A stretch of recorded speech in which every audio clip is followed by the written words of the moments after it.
Hola, ¿qué tal amigos? Bienvenidos una vez más a la Escuela Latinoamericana de Trombón. Para nosotros un enorme placer siempre tenerlos acá en todas nuestras actividades, entrevistas, masterclass, charlas, asesorías, conferencias, todo lo que podemos llevar a ustedes respecto al mundo del trombón y del low brass, pues lo puedes encontrar acá en la Escuela Latinoamericana de Trombón. Hoy tenemos un invitado bastante especial, el moderador de la entrevista, el maestro Ángel Subero desde Boston, y desde Austria está el maestro ZOLTAN, trombonista del famoso ensamble Nosil Brass y artista de la marca Jagger. Esto como preámbulo a esta semana que dedicamos a la marca Jagger, que les recuerdo que este sábado estaremos en vivo desde la fábrica en Austria, junto a Carl Jagger, quien es el director de la marca, y como artista invitado estará el gran Lito Fontana, que a la vez nos hará la traducción junto de lo que vamos hablando con Carl. Así que muchísimas gracias nuevamente por estar siempre acá en nuestras actividades. Esperamos que disfruten. Y pues bueno, sin más preámbulos, vamos a darle el pase ya al maestro Ángel Subero, quien está a cargo de esta entrevista con el gran Zoltan Keys. Que lo disfruten. Oh, Sultan, how you doing, man? Hi, how are you doing? Awesome. Good. This is fantastic. Yeah. Yeah. How is everything with you? Oh, good, great. Sorry, I just had to Yeah, finish cooking, and yeah. I Excellent. do.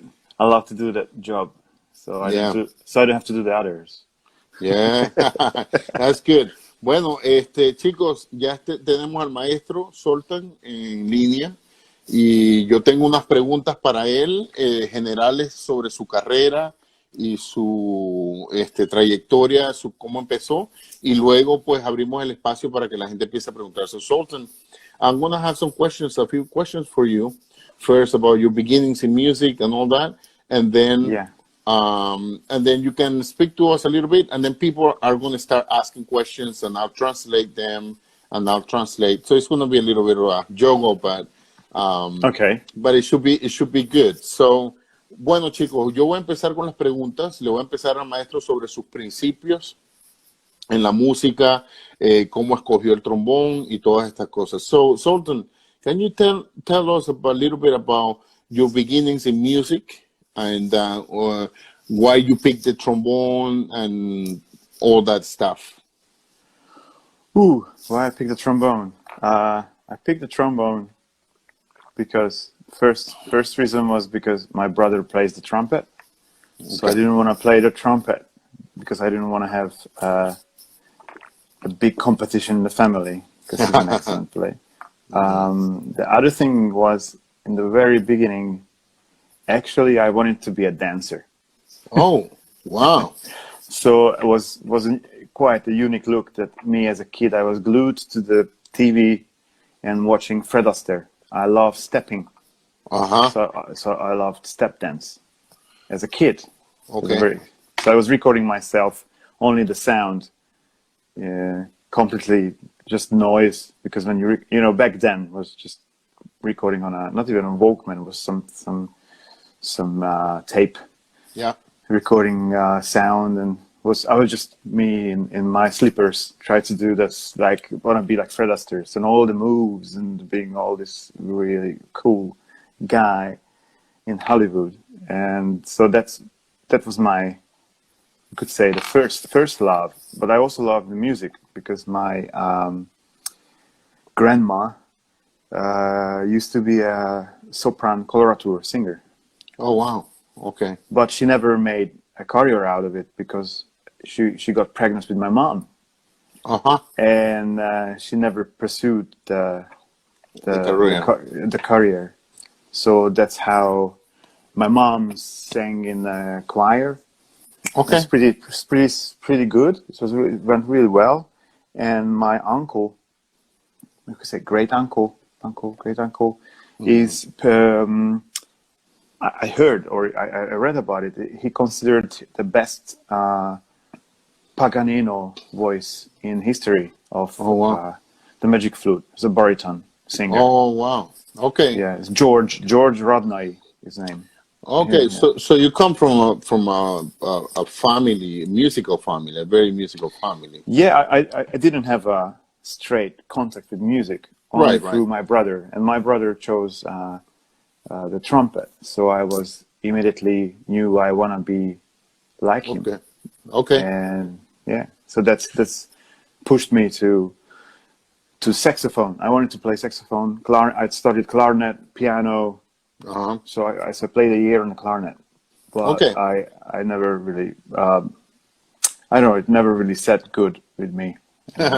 Ok, chicos, el maestro dice que su principio en la música, pues su mamá y su abuela era una cantante coloratura y su mamá también fue cantante, pero la abuela no llegó a tener una carrera como tal porque salió embarazada de su madre.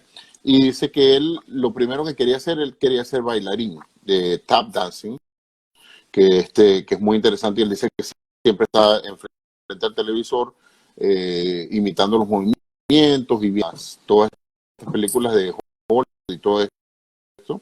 Entonces, luego tocó saxofón, clarinete y todo esto. Dice que un tío, tataratío, creo que se dice algo así, o algo así, fue un cantante muy famoso que supuestamente fue uno de los mejores intérpretes del papagino de la flauta mágica de Mozart.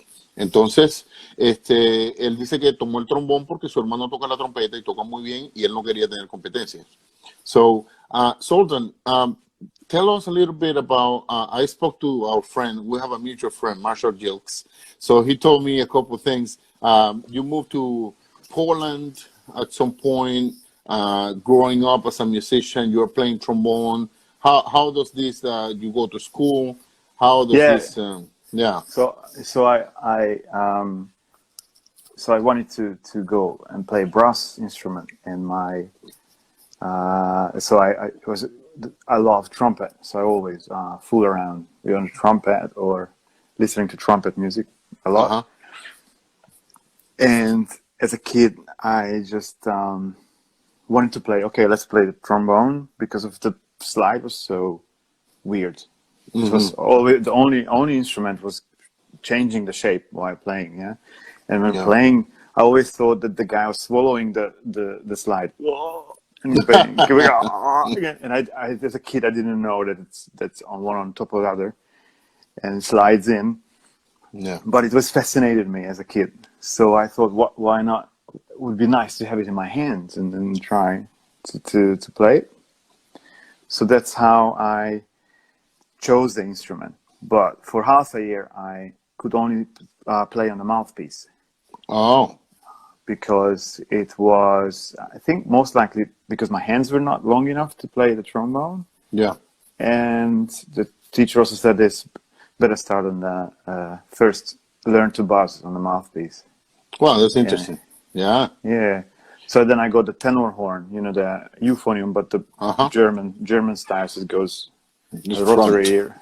Yeah, rotary, it goes on the side. Mm-hmm. So that's what I played a little bit, and then I've got the trombone. It was like a hallelujah moment for me.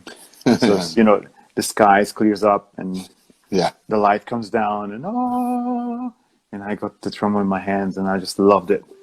That I can finally, it's like an upgrade.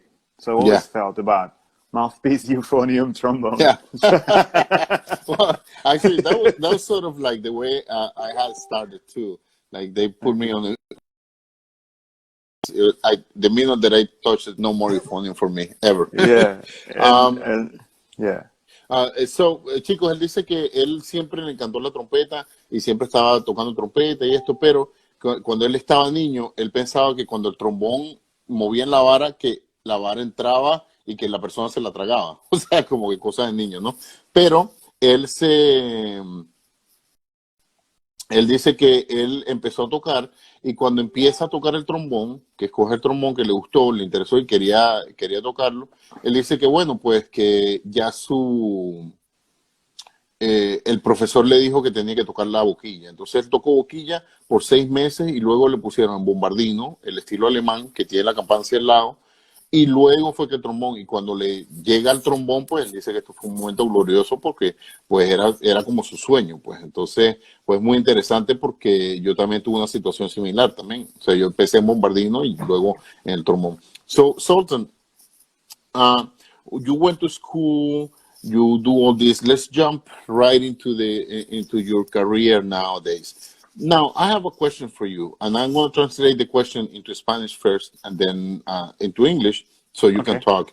Chicos, le voy a preguntar al maestro que en su formación, cuando fue a la escuela, si en algún momento él tuvo alguna intención de tener un trabajo en una orquesta, de hacer audiciones y tener trabajo orquestal.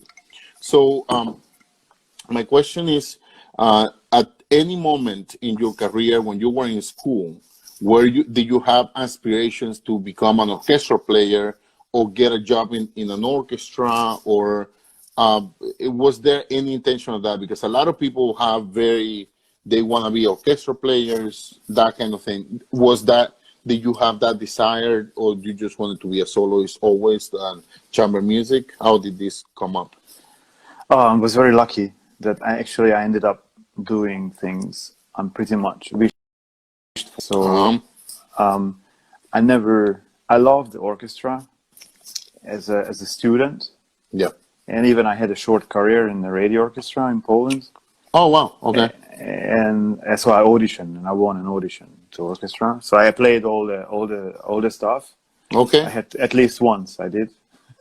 In the radio orchestra, you said? In the radio orchestra in the South. Oh, yeah. chicos, esto es muy interesante. Para los que no saben, la pregunta fue que si él tuvo alguna intención de tocar en orquesta, y él dice que pues sí, pero que siempre quiso ser más músico de cámara y solista, pero que él vivió en Polonia. Para los que no saben, él vivió en Polonia mucho tiempo, y su primer trabajo fue en la orquesta de la radio de Polonia. Entonces él tocó el repertorio y fue miembro de una orquesta, para los que no saben esta faceta de su carrera. So people are asking about your drink, if you're drinking No, beer. it's not Fernet. No, it's not Fernet.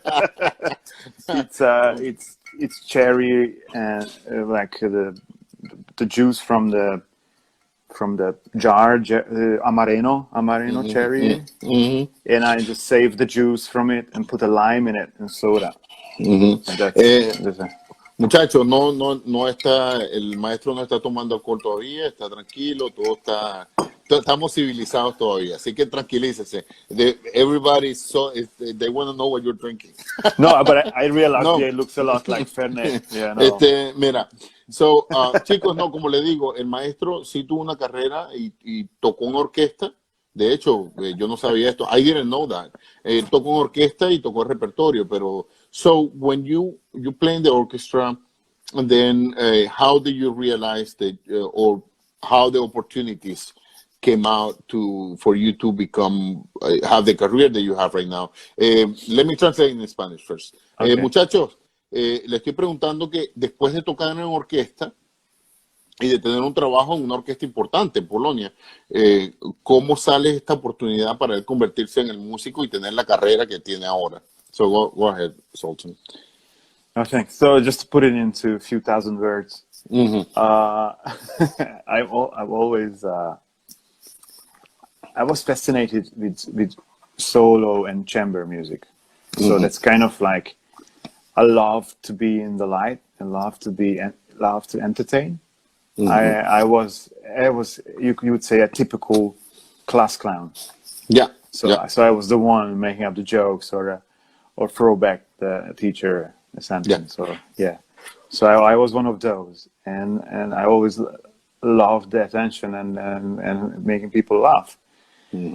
So I had kind of a problem playing solo and chamber, because I did kind of couldn't handle it, and just I made some jokes on stage anyway, or I would go or I would say people praising, and I said go ahead, and then I shut them down, and I came back and down. But it was a concert hall with a symphony orchestra, and so I got the critic that it's behavior, unprofessional, la la la la la. I heard some feedbacks, and I don't know. I had to come out like 4 or 5 times after after I played because people just, I don't know, I just really enjoyed the energy, I think. Yeah. So that was one of the things I realized. So in the orchestra, you're kind of hidden. There's no way I could do my thing. And I always had a problem, not with the orchestra. I just had this kind of, that's great. I love the orchestra repertoire, but as a trombone player, you're not limited. Always. You're not. Yeah, you're limited. Yeah. And I was really annoying the crap out of everybody before and in the breaks, because then I just needed to play out what was inside. So I was just this young annoying guy who just plays all over the horn, 1,000 notes. Okay, now rehearsal, and just play a few notes. Okay. So I love to jump around and entertain. Ya, él dice que es muy interesante porque él dice que en su trabajo, ya tiene su trabajo profesional, él dice que desde niño él siempre era como que el que estaba hablando en la clase, que estaba como que payaseando y haciendo chistes y todo este tipo de cosas. Entonces él siempre ha tenido esta inquietud por ser un pues artista y estar en el escenario, y dice que inclusive cuando estaba en la orquesta, él, en los solos, él siempre estaba haciendo cosas. Y además también la otra cosa que él dice, que él le encantaba tocar y se sentía un poco limitado sentado en la orquesta, pues, porque simplemente te sientas allí, a veces tocas dos notas, como todos lo sabemos. Si tocamos una sinfonía de Brahms, la cuarta de Brahms, hay que esperar 40 minutos, 45 minutos para tocar la primera nota, ¿no? Entonces él dice que cuando habían los intermedios o antes, él siempre estaba tocando, y pues mucha gente no lo tomaba como que a mal. Entonces él se sentía un poco frustrado y limitado en ciertos aspectos, porque él le encanta la música de cámara, pero él siempre tenía esta cosa que él quería ser más que músico, ¿no? Entonces, okay, this guy just asked a question about transitioning from the orchestra to current times. When do you get to the Monosil? How do you become involved with them, or was there a group that you started before, or how did this whole thing become? Because it's very unique. Yeah, it's in a way, it's a unique situation. It's like, I think I wasn't there even a whole season. Like I was maybe one season with the orchestra.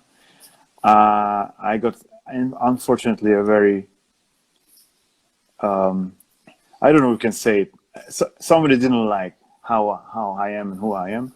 Yeah. And when they was writing in which section plays when, we did work it out, and he put me told me that I'm free, but he put me in as I am in the section, and the orchestra was calling me up, and I was in the mountains, and they couldn't reach me, and then finally reached me. They said, I'm missing the rehearsals. Where am I? And I said, I'm on holiday. I'm not coming. Yeah. And they thought I was not taking it seriously, and then they let me go. But actually, the person who was responsible to put me in, he didn't tell the truth. And in the end, they believed him, not me. And maybe it's fine like that, because maybe I would have stuck there. And then I got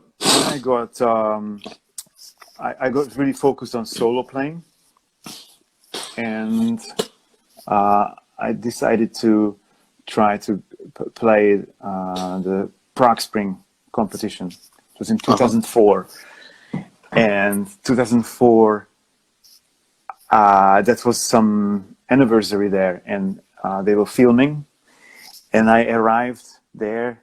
And I took seriously everything my professor told me, how to play, what to play. I wasn't really happy how he told me to play. But I said, okay, I do everything what he says, like exactly what he says. Of course, I didn't do what he said exactly, but then I messed it up. And the camera crew came in before my first round to the practice room, and I played the whole program because it was camera on. So I just played the whole. It was Wagenseil and Trombonetta, I think, power Trombonetta, and so I played these two pieces or one. So when I went on stage, I was totally tired. Oh, yeah. I played weird. I don't know, weird, and some liked it, some didn't. I didn't go through, and Slokar told me that I was weird and I was faking the trios, and I getting so upset. Like I said, "Hey man, I think I'm the trombone. Tell me what to play. I play everything you want." And I was like, really, I was wanting to prove that I am. No. It was my, this is not me. And he asked me, why you play so weirdly the phrases? Can you sing it to me? And I sang the first phrase from Wagenseil, and he said, yeah, this is how you should play it. How you sing, you should play. And then I said, well, this I had to do. And said, okay, go home, change school, and I'm inviting you to the next competition. You don't have to apply. You just send in, and you're invited. And I like to hear you play at your best. And that was my best, favorite, most important fail in my career. Wow. That Slokar told me, you're bad. And I said, no, I'm not. And said, okay, then change professor and then come to the next one and let's see. But after that, he was always happy to see. We always had a chat. And so it was really stuck with me that, okay, I have to believe myself.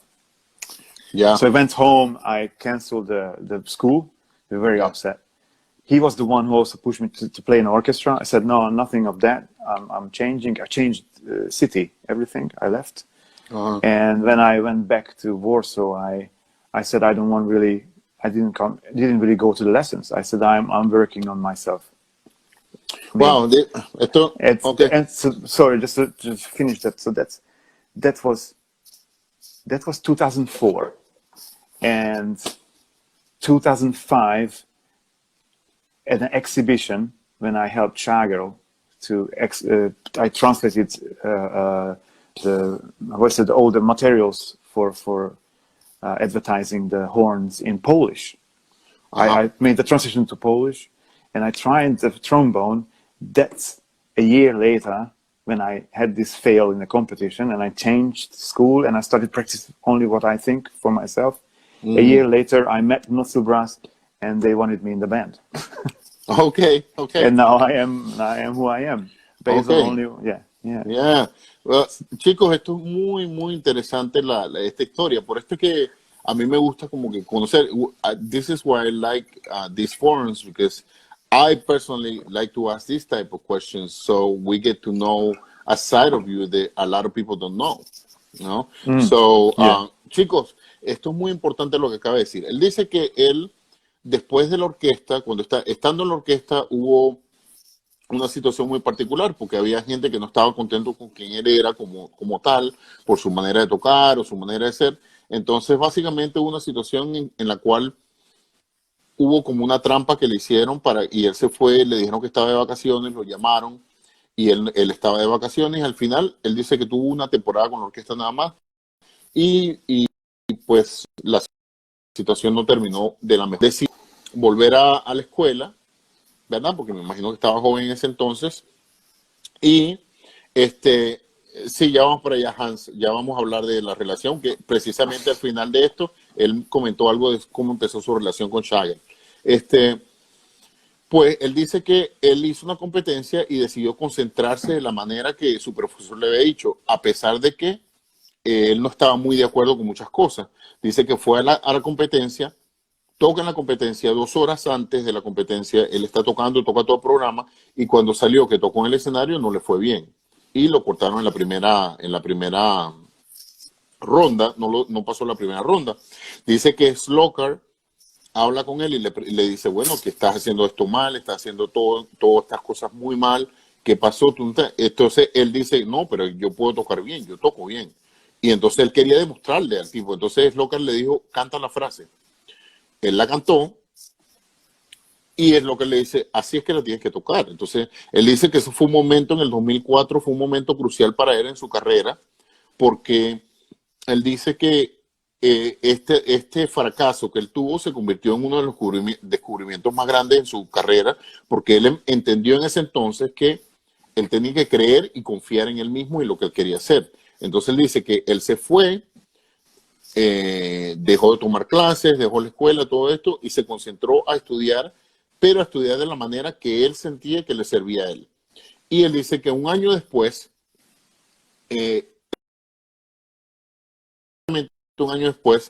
él hizo una traducción para el polaco de los de formación estuviese en el idioma de él. Y resulta que allí lo escucharon tocar, ¿verdad? Y ahí fue cuando empezó la relación con Chagall y empieza la relación con el Monósil, que en el 2005, que fue cuando lo escucharon tocar, porque ya él estaba haciéndolo él. Se tomó un año para básicamente desintoxicarse de todas estas cosas que a veces nos dicen en la escuela. Sometimes we're told we start doing something that is not us. Entonces le estoy diciendo que, le estoy explicando al maestro que a veces en las escuelas ciertos profesores o creemos que tenemos que tocar de cierta manera y a veces no confiamos en lo que no, en nosotros mismos. Es muy importante mantener, hay un cierto margen de hacer las cosas de cierta manera, pero que también es importante creernos a nosotros mismos. Y ese fue el año que él se tomó para él descubrirse él, tocar como él quería, y el año siguiente salieron todas estas oportunidades del Monósil y su relación con Chagall. So, you start with Chagall, the Monósil career. So, vamos a hablar de ahora del Monósil y ya él y su relación con Chagall, muchachos. Yeah, that's very interesting. It's interesting. The stories are interesting, hard to put in a few sentences, the whole situation. But so it's what pretty much happened. I opened up the concert hall for Monósil Brass in Krakow. I've been first time at the music academy there. I got the keys to the hall, everything. The receptionist thought I am the organizer. So I just walked in. I had through friends the contacts to help, and I was a gig to translate this material. I thought I would get a gig as a dealer, so I'm going to sell maybe Chagall instruments in Poland or something. Like I was thinking about the business side, and I'm helping out, and maybe I get involved in sales, and then I can earn a little money, because I had no money. Like I literally people taking sandwiches for me to the school. Like I had no money. Like I was just playing gigs to survive the rent to the flat, so I don't sleep on the street. And actually I borrow money what I couldn't pay back. So when was a competition, I had no plan B. I had to win the competition to get the money, because the guy was already asking, "Where's my money? Where's my money?" So when people said, "What do you think going to happen in a competition?" I say, "There's only one thing can happen." It's just no arrogance, but I was like, I had to. I practiced, okay, and money went from stage to the hand, like yes. So this is the competition. This competition happened the year after, on 2005. No, this was in 2003. Okay, happened. It was in 2003, but in 2005 there was a competition, a chamber music competition, and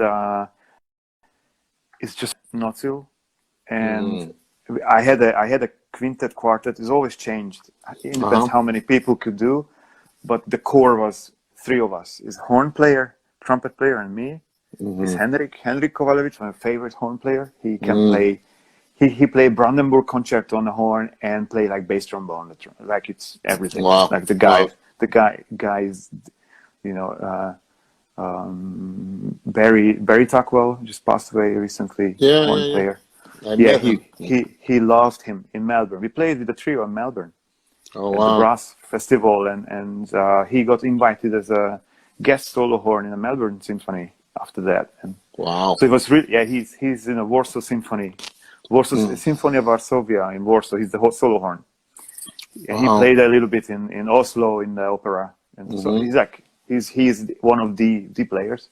Wow. And a trumpet player, beautiful trumpet player, and we were in the high school together, and we call ourselves the Warsaw Brass Trio, and we needed the Warsaw Brass Trio, but the competition was quartet or brass quintet or brass quartet, and we already thought it's really unfair to compete against brass quintets. It's like fifth brass players can change a lot, and the classical brass setting is the quintet.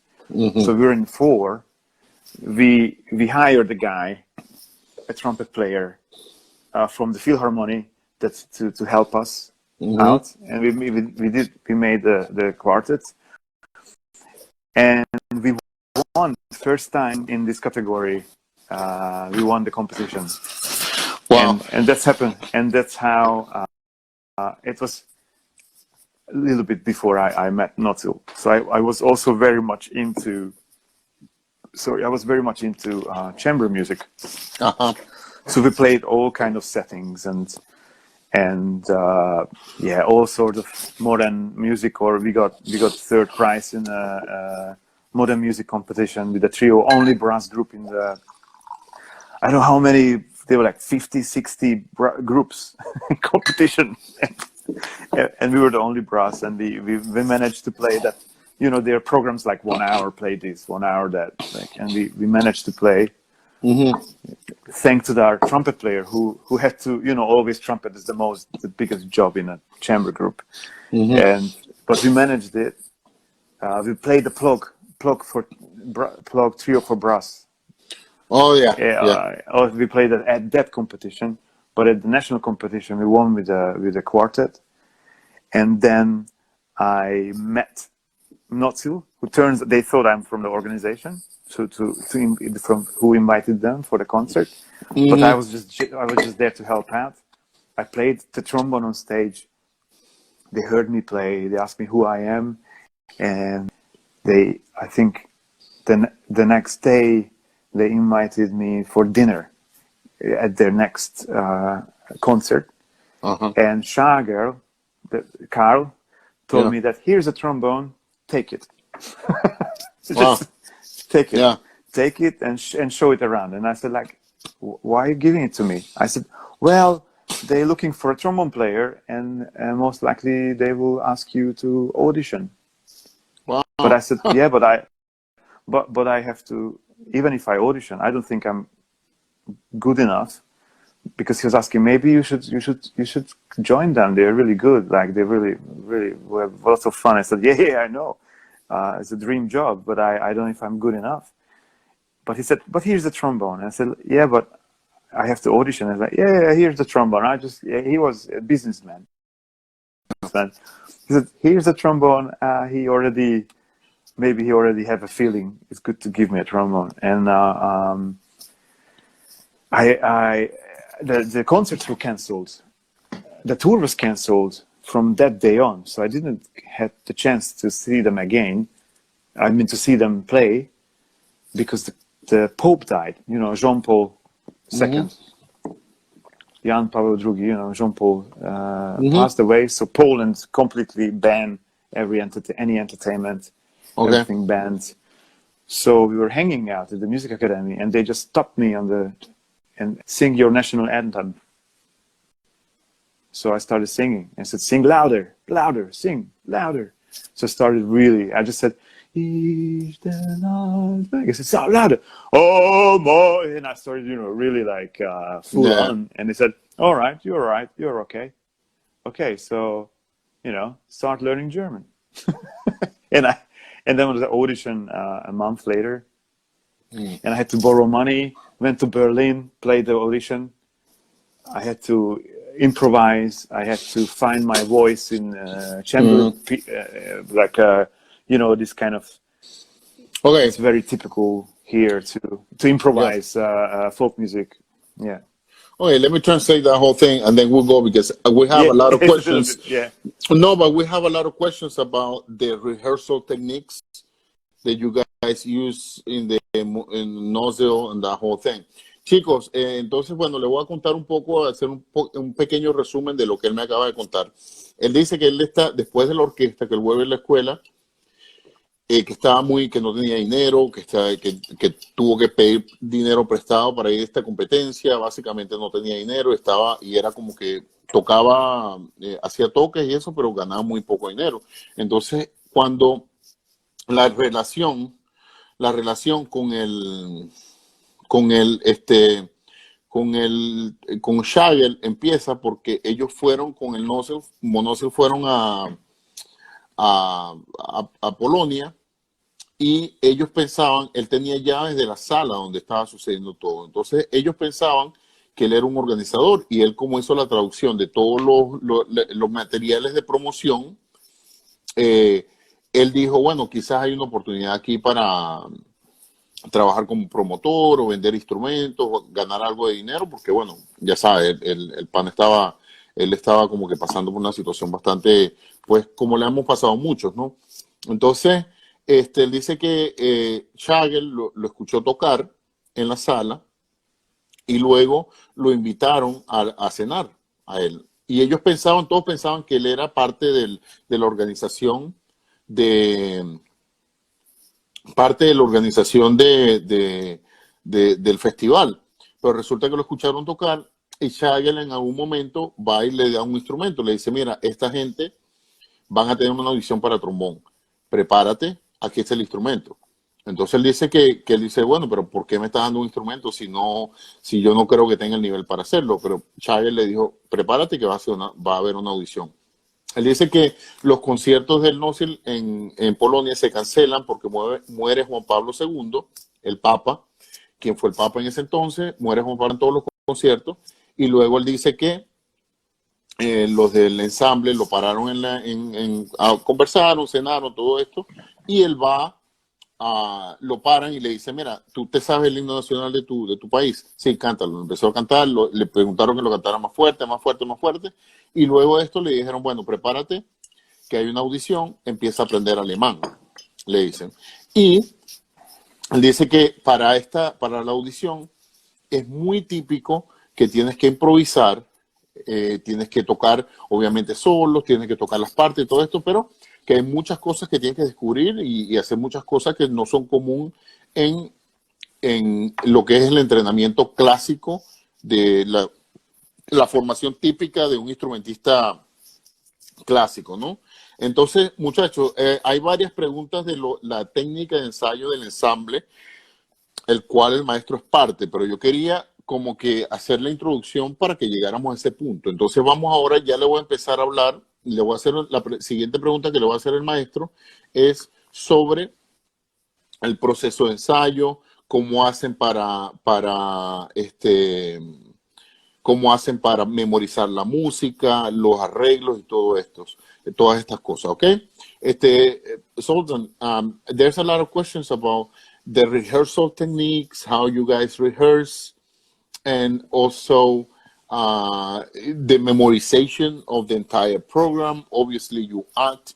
This is now, I'm understanding that you've been an entertainer all your life, but people want to know what is this process a little bit that happens in the ensemble. So, yeah, because that I also was shocked a little bit when I went to the audition to Not So Brass, because so how do you audition to a band like this? Yeah, and they sent some music. So my parts of some pieces, I think 3 or 4, and they said the rehearsal is without music. Yeah, so I have to memorize my part and then play it with them, and I had to sing a duet.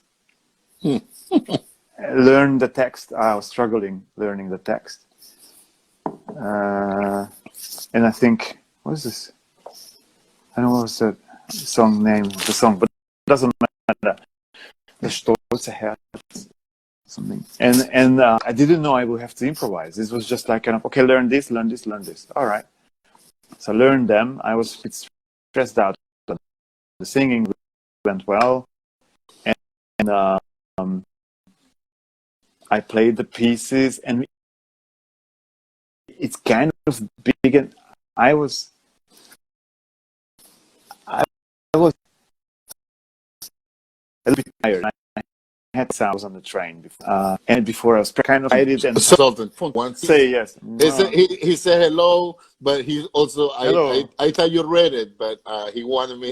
He wrote it in Spanish, so I Oh, gotta make sure he I say also it. I got in other forms also. He let me know. Yeah. Oh yeah. So I said I wanted Okay. to have a shout out for Lito. Love you. Okay. So 6 hours in the train before the Citizen audition. train, a little bit being excited and tired at the same time. So I got into this mood that I was already, and I like to entertain, and jokes makes me feel better. Yeah. Yeah. So I like to a little bit joke around. So Gerhard's arrangement we stopped and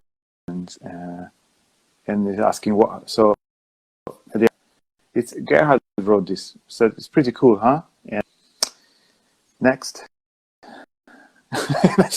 they made the face, the ultimate burn. Back. All right, and just a joke, and it was a moment of everybody start and Gerhard and it was straight like they got me. You would never ever do in an audition to Of this course. kind of bear. Of course. Like would be like, oh, it's really nice, even you like it or not. It's great. I loved it. Yeah, of course. You're auditioning. But because I loved it, I thought, obviously it's a great piece. So if I say it's great, if I say something like it's kind of showing my admiration in a funny way. Yeah. But we didn't know each other, so it's kind of was no risk, no fun. Yeah. Kind of. Bueno, muchachos, el proceso de audición, él estaba hablando de la audición. Él dice que le enviaron unas partes, pero muy básico, como 4 o 5 partes que tenía que tocar con el ensamble, pero además de esto tenía que cantar un dueto. Entonces él dice que aprendiéndose el texto en alemán y todo esto, pero lo que él no sabía era que tenía que improvisar en la audición. Ahora, él dice que él se animó mucho y estaba muy contento y emocionado por la audición, porque en la audición es un tipo, como todos sabemos, el Nosil es un ensamble que es no es convencional, de acuerdo a los ensambles de metales regulares. Entonces, él llega y dice que está audicionando, toca una pieza que fue escrita por uno de los miembros del grupo y le pregunta, ¿qué te parece la pieza? Y él dijo así como que, bueno, más o menos, no todo también.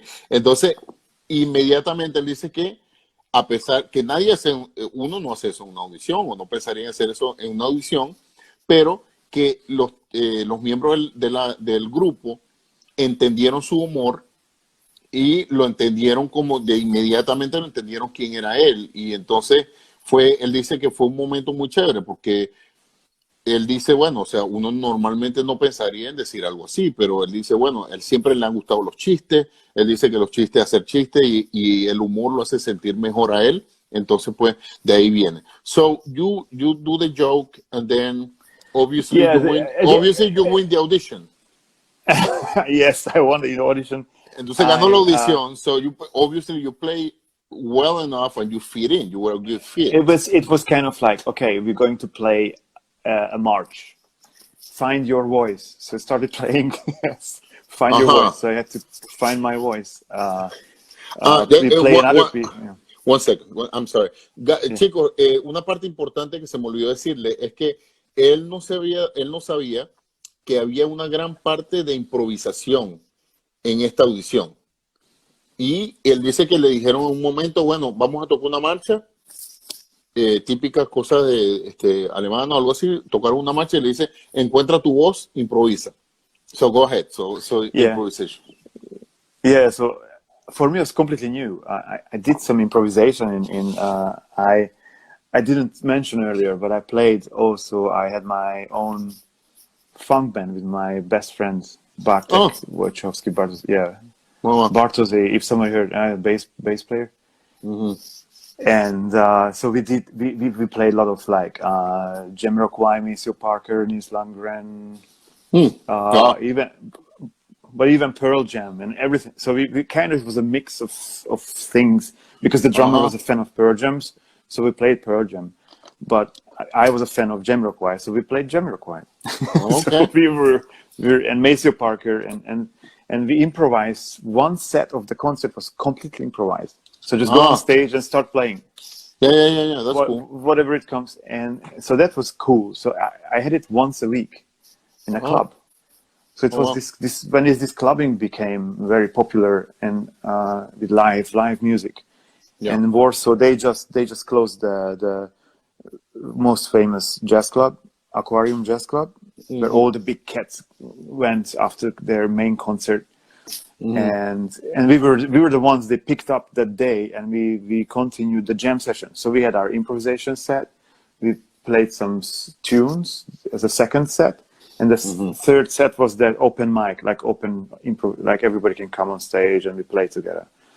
But the musicians were cool because we were all from somewhere else. I was the classical player who loved funk, and the others were this pop player who wants to not think about pop. He would just want to improvise.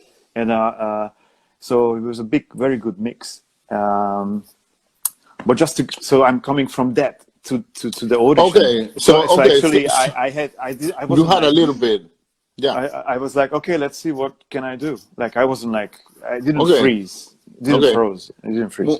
Muchachos, es importante que él está hablando de que él también tenía experiencia tocando con una banda de funk. O sea, que ya él tenía cierta experiencia improvisando, que no fue que él llegó a la audición y tenía que improvisar y se asustó. No, él tocaba con una banda de fusión que hacía mucho funk, y de hecho que uno de los sets, hacían varios sets en uno de los clubes más famosos allá en Polonia, que Varsovia, que se dice, creo que en español. Ajá. Entonces, ahí dice que acá, donde tocaban los músicos más famosos de jazz que iban de gira o de ahí de Polonia. Entonces, él dice que él tocaba allí, y uno de los sets era completamente improvisado, y tocaba música de mucha gente, de Maceo Parker y de mucha gente que siempre estaban tocando e improvisando. Así que el tema de la improvisación no fue algo que lo sorprendió a él en el momento de la audición. O sea, que él tenía como que este entrenamiento ya lo tenía. There are a couple questions, Zoltan, before. There's one about how do you prepare for a season as a soloist, but we'll get to that later. I think that's but the one question that I thought somebody asked in private was they wanted to know if you had there was ever a point in your career where you, in the struggle of, getting somewhere, that you felt like quitting at some point, if you felt like quitting. Muchachos, hubo una pregunta en privado que para el maestro, que si en algún momento de su formación o en algún momento de su carrera, cuando él estaba tratando de encontrar su voz y todas estas cosas, si hubo duda y hubo un momento que él quiso como que tirar la toalla, como decimos, ¿no? Como que dejarlo todo. So was there a point that maybe you thought, wow, this might not work? People ask this question all the time. I think it's just, only before I met Notil, it was the point when I got to that I struggled getting food. So that was and I was completely without family in Poland at that time, and I was thinking about, am I in the wrong profession? And should I start to look after a job? It can bring me some food, and all the professional jobs, they a lot of jealousy and a lot of fear. That's how I played. I got less gigs after winning competition. I know. People don't wanna like the guys ask. I used to have long hair in a ponytail. I always ask you, where is this guy with the ponytail? I want that guy from the. So people don't wanna even. They don't know. They don't have my number. Ya. Muchachos, sí, pues él dice que antes de ganar la audición con el Noceo, él dice que hubo un tiempo bastante crítico para él, porque pues, o sea, él estaba sin familia, si saben, él se fue a Polonia a estudiar. Entonces, él llegó y estaba teniendo problemas porque él había ganado la competencia, pero nadie lo llamaba porque estaban intimidados por todas las cosas que hacía él. Entonces la gente preguntaba, dice que mucha gente que tenían orquestas y todo esto, preguntaban por él y nadie daba el número de él porque no lo querían ayudar o por cuestiones de envidia, que este tema lo conocemos que hace mucho. Entonces a veces el ser muy eficiente a veces no nos favorece, ¿no? Y es una historia muy bonita porque él dice que llegó un momento que él no tenía familia, estaba solo y a veces no tenía para comer. Entonces él dice que temprano nos dijo también que a veces gente le llevaba sándwiches y le llevaba comida porque no tenía dinero. Entonces él dice que en algún momento en ese año, antes de entrar al NOSIL de la audición, que sí, que él dijo, bueno, quizás no estoy haciendo, tengo que buscar otra cosa, quizás esto no sea lo correcto para mí. Now, moving forward, we have some questions here about did you get in the nozzle brass, I all want to go that, there. and then the design. People are asking about your signature trombone and your mouthpiece. I think people want to hear about that. So muchachos, le estoy preguntando al maestro ahora sobre él entrar al monósil, pasó toda esta historia, ya todo está chévere, tiene su carrera, todo está bien, y él ya tiene una relación con Child, y tiene una relación con Child, está en el Nosil, y le acabo de preguntar al maestro de cómo sale la idea de crear su trombón, que se llama el Kiss Bone, y además de esto, la boquilla, su diseño de la boquilla. Entonces vamos a entrar ahora en más detalles técnicos. So let's get into the technical details of the design of your trombone and your mouthpiece. Cool. First I wanted to mention, just because I think I left it out, the whole nozzle thing is, so when you're in nozzle, you bring your ideas in, but we do a lot of brainstorming. Oh, That's what that I wanted to go back just to answer that question correctly. And people bring in music. Okay. And sometimes, and so it's everything. Yes. Do we bring in music? Yes.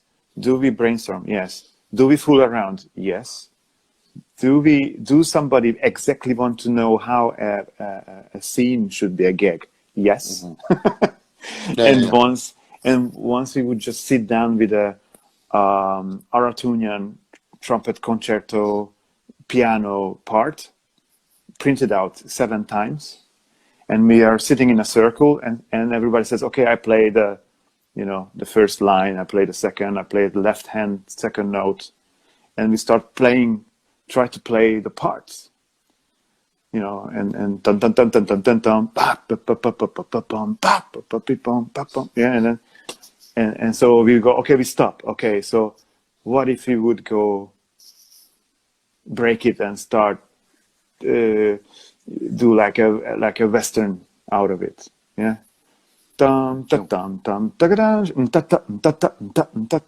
then we did this horse riding. This is a famous scene from us.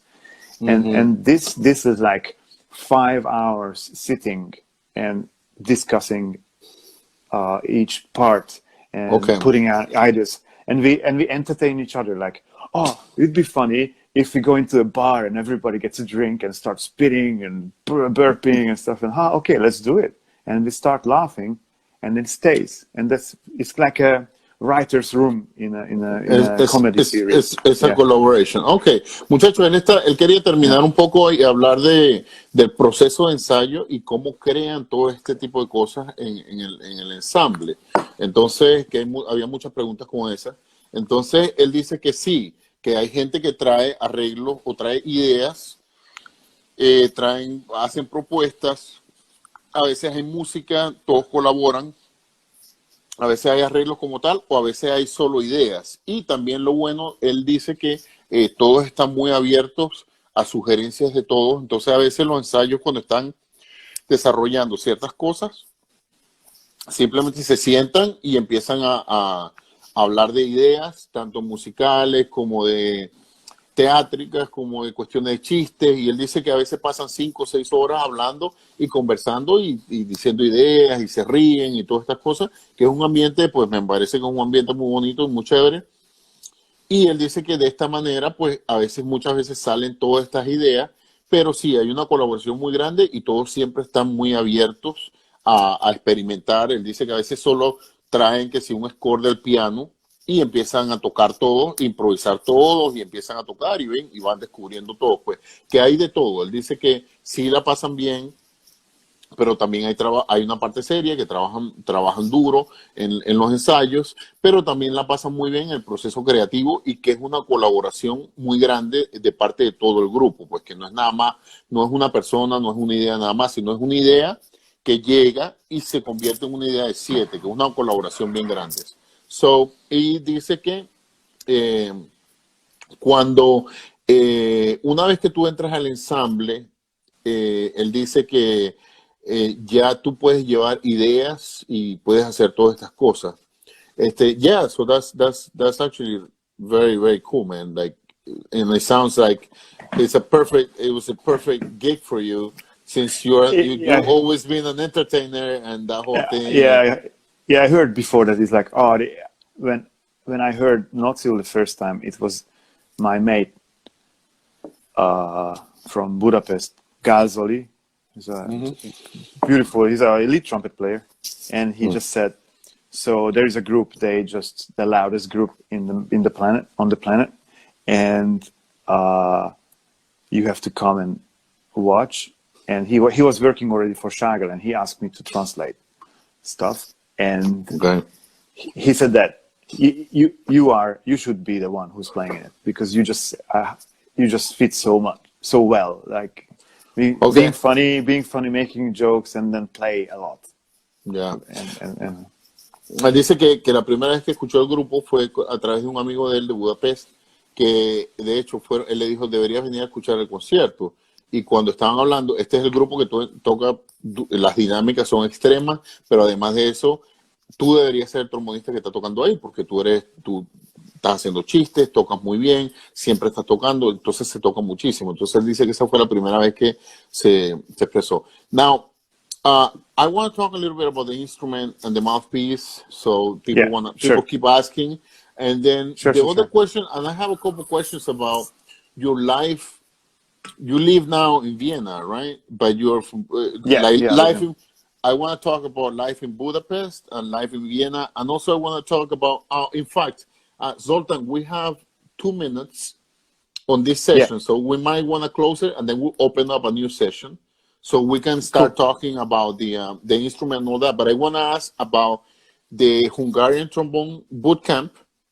Yeah, I want to ask about the trombone scene in Budapest. Seems like in Hungary, you guys have a very, very strong trombone community there. There's a bunch of people who are very bass trombone wise, like Chava and Matthias. And, yes. Yeah. They're monsters. Yeah. And there are many more. Yeah. Yeah, and they many. So let's close this session and then start another one, and then we can talk about the instrument, the design of the instrument, and the mouthpiece, and then we can go and talk about the scene, the trombone boot camp, which I think is very important because it's a very big festival you guys do, and also talk about the School of Trombone in Hungary and the competitions and all that. So. So somebody asked about the online competition. Cool. Anyway, let's close it and then we'll go back again, okay? Thank you, man. I will do that. We will do that in a sec. Yeah. Okay. Awesome. All right. See you in a sec. Chicos, y volvemos en un par de minutos para que sigamos la conversa, ¿ok?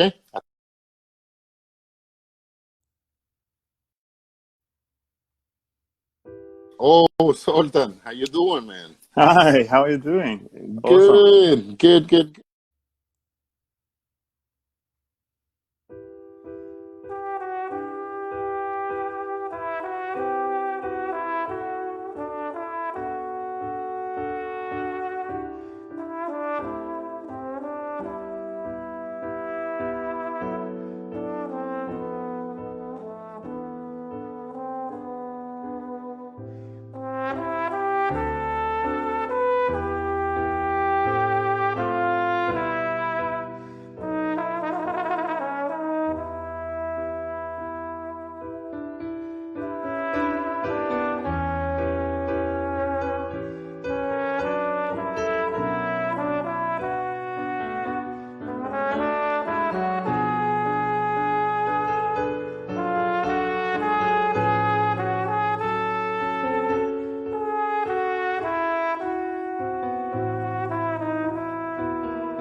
Una muy bonita entrevista con Zoltan.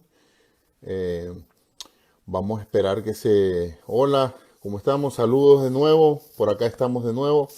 Una entrevista muy bonita con el maestro. Estamos aprendiendo pues un montón de cosas que pues yo personalmente no sabía de él, de su carrera, que había tenido un trabajo en orquesta, cómo fue el proceso de audición para entrar en el ensamble y todas estas cosas que él hace. Vamos a continuar con los temas que vamos a hablar ahorita son de, pues él va a conversar de la creación de su instrumento con Chagall, del kiss bone y la boquilla y el diseño de la boquilla, ¿no? Sultan, people asking what are we drinking? I'm like, I just have coffee here, man. so, so anyway, so listen, so let's talk about the design of the instrument, the mouthpiece, and yeah, so chicos, vamos a hablar de la boquilla y del trombón, de cómo se construye y luego hablaremos del trombón bootcamp. Okay, go ahead. So, dirty mouthpiece, right? Just I have one too. I don't know. So this is my signature mouthpiece. It's the Zoltan Kiss made by Lech in Bremen. And this is like how you call it, like a Edelholz. It means like the clarinets are made from it. The wood, the wooden part, but it's really thin wooden part. And actually, this is a feather-light mouthpiece. I designed it. Yeah. So I have a question. So you're saying that the mouthpiece is the metal is kind of thin, but also the wood part is kind of thin. And how did you come up with that idea, though? I have. Yeah. So sorry. So I had I had a few mouthpieces, but I was always like kind of, you always kind of business in the shop, giving 2 of those to get the new this, and always with little money. So the shop was helping us in Budapest. We always had a little business to bring in used mouthpieces to get a better one. What we really was hip. Yeah. And I played Shilky 51. Okay. And that was great. I liked it. But somehow I always thought that I don't have the low register, that mid-low. I always kind of kicked back, or I couldn't get the E flat. And when I was coming from up, it's a bit closed down, and I thought, man, I just have to practice. But turned out I check another mouthpiece somewhere, and it just worked suddenly. And I was so surprised, like, okay, so I thought it's my problem, but it turns out it was just the Shilke is famous from locking your lips. Yeah. So I had not much space to work with. Yep. He locks it down, and then couldn't pull out the meats for the low register. I know. I didn't know. I couldn't. I didn't know. Shilke. Nobody told me. Well, I never could play Shilke, so yeah. So then I realized, okay, I've always been a fan of the wide rim. The wide rim. So I knew that and then I thought, okay, then I have to play on a thinner one. Never like Bach. Like Bach, it was always a problem. Round? Is it round? Is it flat like, or is it round? Semi-flat. It has a little flat bit in the middle. Yeah, semi-flat. Okay. Semi-flat. Okay, cool. Semi-flat, but it's pretty thin. And then, because it helps with the flexibility. Yeah, my bass from my mouth. Yeah. So is it?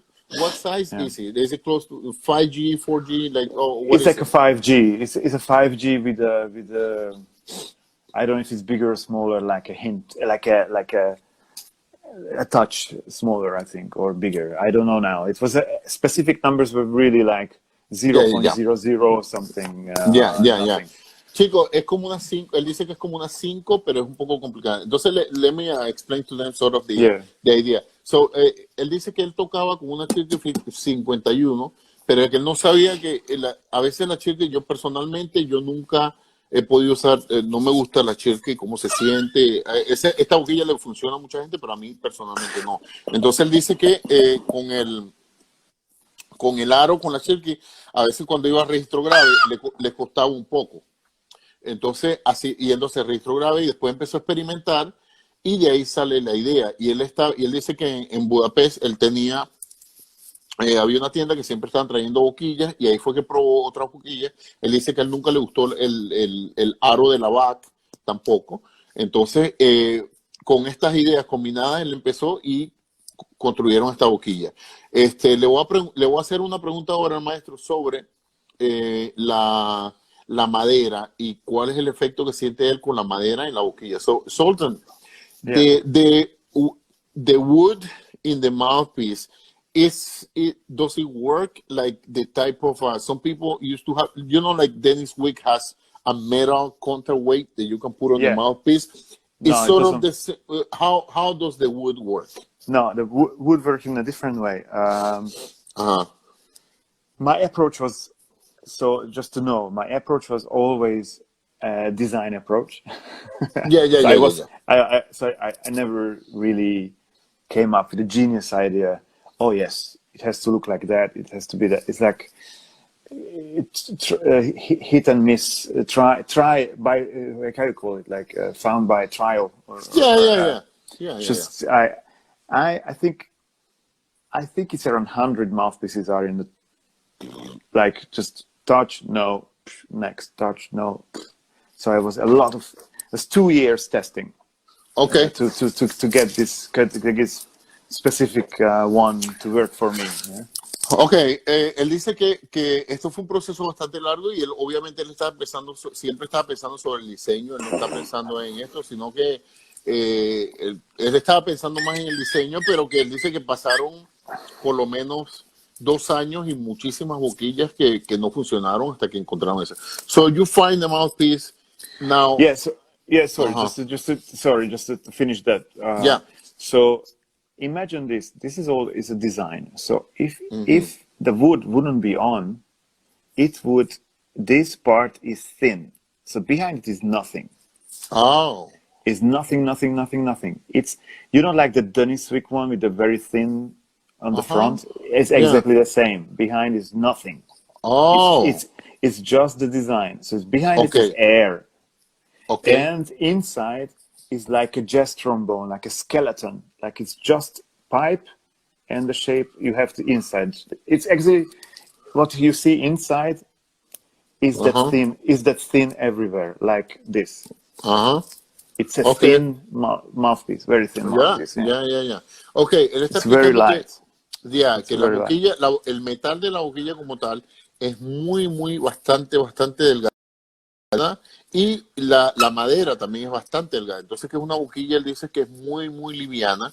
Entonces, que tiene mucha respuesta. Que si tú le quitas la madera, lo que vas a ver es básicamente vacío, pues. O sea, porque es muy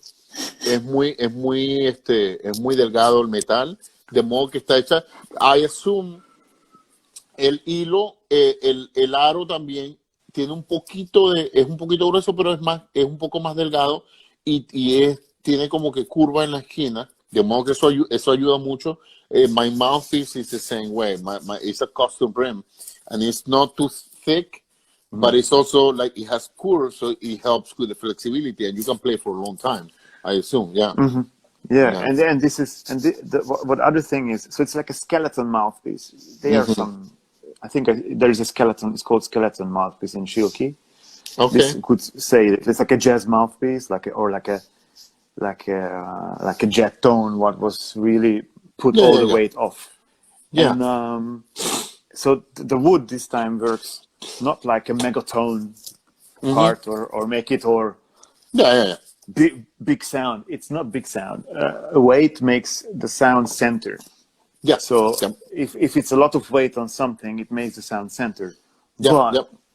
what makes the sound center, it shaves off the overtones. Mm-hmm. So the less overtones you have, the more center the sound have. The more center in the sound is, the less ringing sound you have. The less Yeah. the less you can really project. Yeah.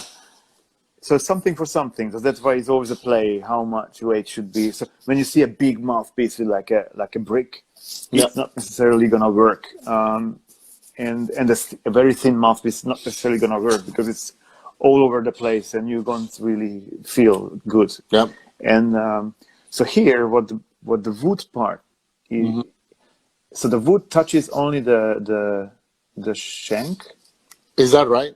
Oh. It touches the shank, and after that, only behind the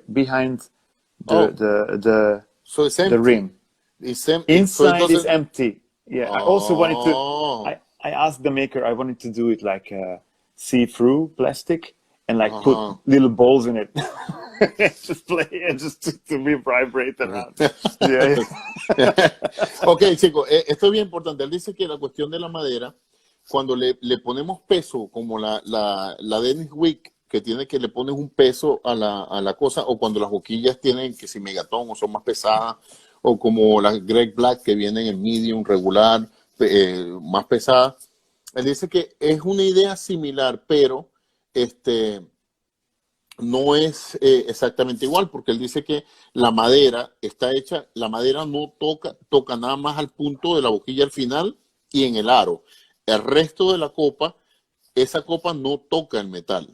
Que él dice que en algún momento él estaba pensando hacer una copa de madera, de algo transparente, de plástico, y ponerle como que bolitas para que vibrara y todo eso ahí. Pero él dice que la idea es que a veces es un balance, porque a veces la gente cree que porque la boquilla es más pesada, puedes tocar más fuerte de todo esto, y no, es simplemente el peso o tener un peso, lo que hace es que el sonido sea más centrado y más concentrado. A veces si la boquilla es muy liviana, es difícil concentrar, entonces siempre es un proceso de balance. Entonces, go ahead. So my idea was behind it that I like to have a mouthpiece that is really lots of overtone and easy to play. Like I go and it goes, yeah. So, but it thinks clear resistance and to equal out. So because you know what that many different shaped mouthpieces in the world. There are many. Yeah. And you can find the craziest looking mouthpieces. And the thing is, somebody's just go for design. Somebody goes for science. How the waves are transmitting through, how the mouthpiece vibrates, and everybody wants to equal it out. So obviously, sometimes the more weight is to go for, or this Dennis Wick thing. Okay, let's cut off the overtones, then it sounds equally everywhere.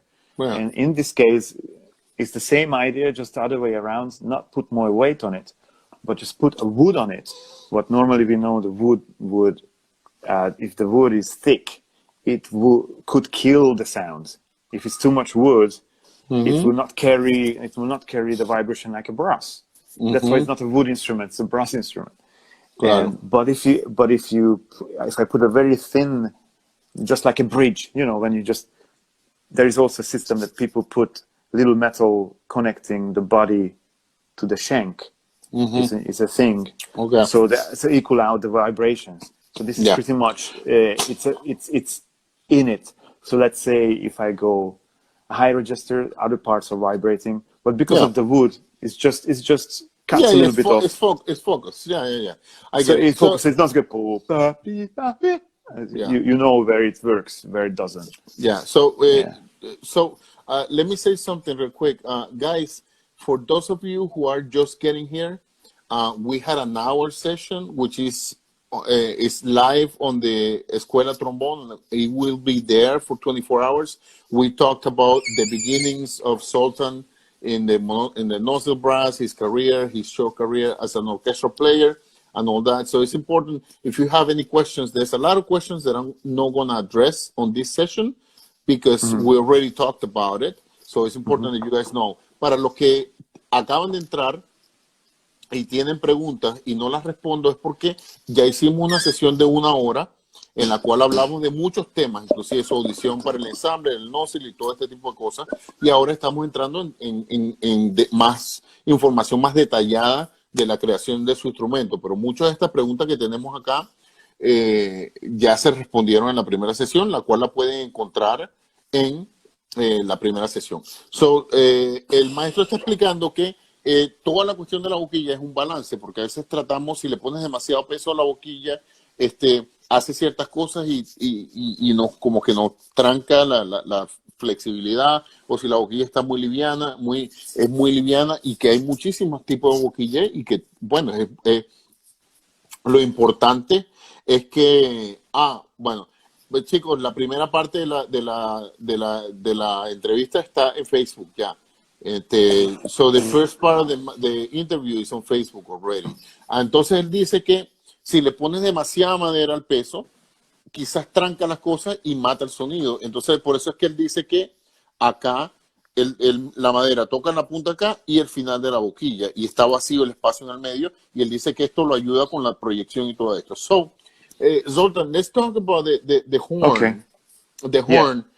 Chicos, vamos a hablar ahora del trombón que él diseñó, que es un diseño muy particular. So let's talk about your horn, and how did you come up with the design. I'm very interested on knowing the design of the valve, and you know how the crosses and the whole thing, and the concept in general, though. Yeah. So we all started with. I played. Chicos, vamos a hablar ahora del trombón, muchachos, okay? So go ahead, Sultan, I'm sorry. Okay. Yeah, so first we got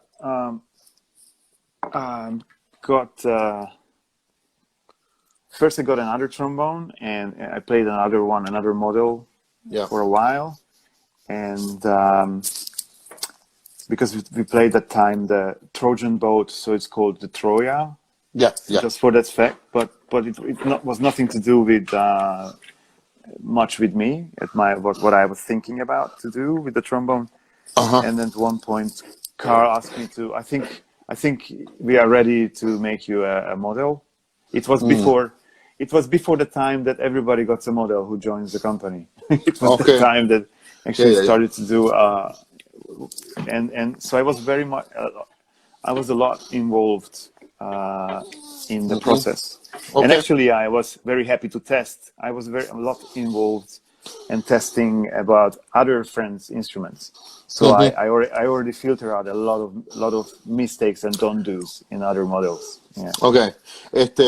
El maestro está contando de que la boquilla es para todo, es la que le sirve. Él usa, obviamente, we have a couple questions that I'm going to address right now. La boquilla que usa el maestro, como ustedes lo han escuchado tocando con el ensamble, con el nozzle, pero también lo han escuchado tocando popular y todo esto. Así que, señores, los que están hablando y haciendo preguntas sobre si el maestro es izquierdo o toca mano izquierda, no, el maestro toca regular, como lo han visto en los videos. Esto es simplemente que el Instagram no tiene la aplicación para voltear el instrumento para que se vea que está tocando como está tocando. ¿Ok? Bueno, él dice que antes de que empezaran toda la colaboración en la Shagel con todos los artistas, con el montón de artistas y trombones que tienen, él fue uno de los primeros que Shagel habló con él para hacer el trombón.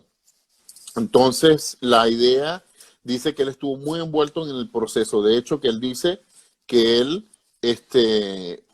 ayudó mucho con todo el proceso del diseño. So go ahead, you can go ahead and tell us about the design and how that works. So yes, again, it's like with the mouthpiece first. It was all like design. I always just joke, if I can't play it, at least I have a good looking one. So why not go for the design to have something aesthetically I like it, and I had the possibility to do it. So I was really happy. Okay, so let's I was always making drawings. I'm drawing the design down, like, you know, like a fashion thing. Or like, okay, so it should be this cross here, cross there. I wasn't really sure about the length of the pipe, so I just waited how it should look. I made many funny designs, like crazy pipes go everywhere or stuff, and I back then it was the Hagman thing. So it was actually, the whole thing was twisted. Yeah. So this was the other way around. So it was sitting up. Yeah. So when the pipe now when the air goes in, it goes straight here. Yeah. And goes around, and here it makes a loop here. Yeah.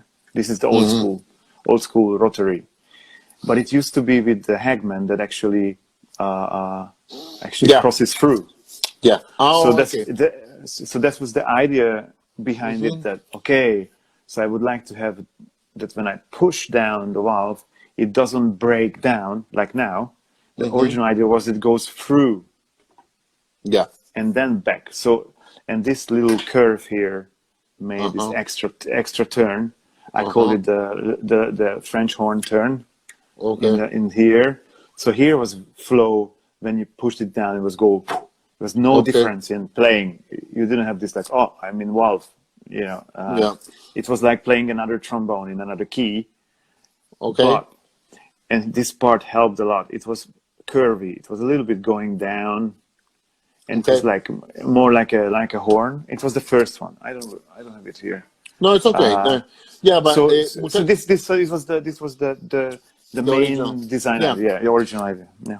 Muchacho, él dice que la idea de la curva que tiene el instrumento,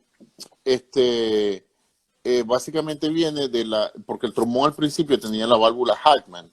Entonces, él dice que esta idea de dar la vuelta así, y él es porque el aire entra y no tiene interrupción, o sea que no hay como que cortes bruscos en los tubos, sino que todo está bastante en curva, y la otra curva que tiene allí, él la llama, parece una válvula de corno, que es básicamente porque el aire, en vez de tener los cortes bruscos que muchas válvulas tienen, a veces esto no tiene, está más todo curvo, y que el aire no se para, y luego ese mismo diseño lo trajeron con el rotor.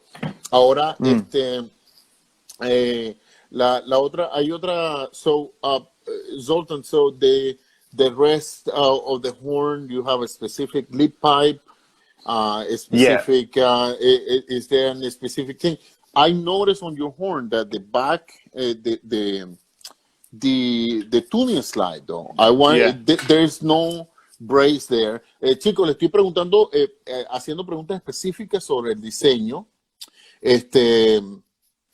y le estoy preguntando sobre si hay lip pipes específicos que luces recomienda, y también le estoy preguntando que por qué no tienen los braces o las barritas que normalmente tienen las bombas de afinación y todo esto en el diseño. So yeah, if you can explain a little bit about that. So I did it here down, and it was also my idea to the bracelets to cross them, and they actually cross inside them. Oh, okay. So if you see like a X-wing fighter from the Star Wars. So it doesn't touch on the side. So it only touches in the middle. So that's the how you call it, the point in the trombone to keep it together. So that's how the trombone is safe. So it doesn't, it doesn't break. Yeah, and I bet that does, when there's no braces, there's a lot of resonance, but having that brace in the middle adds a little bit of the focus of the horn, because sometimes when there are no brace, the horn vibrates, but there's no center. Yeah, so there were a lot of debating about I didn't want anything, and they said that can be dangerous. Yeah, because also it's like for the stability. Yeah. For the sound, but also physically stability. Yeah. That you holding the horn. Yeah. So I thought, okay, if it's possible, I don't want any bracelets on the tuning slides. Yeah, so because give it's me, more open. Give me that, and then of course it's like gold plated. I don't know if their philosophies. I personally think it's not really brings anything on the table, but there are some philosophy with different materials can change slightly the sound. I'm always for you have to feel good on the horn. People will hear everybody's subjective. What about lip pipe? Is there a specific lip pipe that you use? I don't know the technical details. We call it P5. Okay. Okay. And it's called. I think so in short terms to say it's a regular. So in between, it's not a long pipe, not a short one. It's kind of like. Yeah. I would say. Yeah, I think just it goes down regular. here. Okay. A regular because of you always lose. If somebody doesn't know it, you lose. So the short pipes are better sound, more open sound, but no focus, and the tuning is wobbly. Can be very bad tuning. The very long pipes are super focus, super tuning. But the sound is very it's very straight, narrow, very straight. You lose flexibility. I feel yeah. For me, it's like long. So the middle ground. It's like with the mouthpiece, big mouthpiece, super low register. So it's kind of the middle ground. Trying to find the middle ground.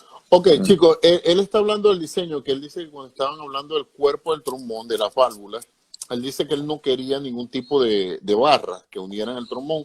Pero una de las partes del diseño, él dice que hicieron esta X, ¿no? Que se conecta y se cruza y que ese es el único punto de contacto que tiene el instrumento, pero lo hace como que el instrumento vibre bien y que mantiene el instrumento compacto. Y hablando de los lead pipes, él le está diciendo que él usa el lead pipe medio porque ellos tienen uno corto y uno largo. Él dice que personalmente él siente que el lead pipe corto te da un sonido muy abierto, pero a veces no es enfocado. El lead pipe largo te da lo opuesto. El sonido está enfocado, pero a veces te limita un poco. Y él dice que él usa el P5. Zoltan, before we go into move on to the Hungarian trombone boot camp and talking about the scene in Budapest. That's one more thing. Go ahead. Sorry, okay. sorry to cut you. Next year is going to be an anniversary model coming out from this one because Schlager is turning into 60. The company is going to be 60, and I'm going to be July 40, and together is 100. So and we thought we will do something, and I'm going to have a retouch a little bit the design make it there will be some play around with materials, and a little bit the design will change, not much, but maybe I'm playing with the idea. So there's going to be something special, and there will be probably we're just gonna build a few because who knows?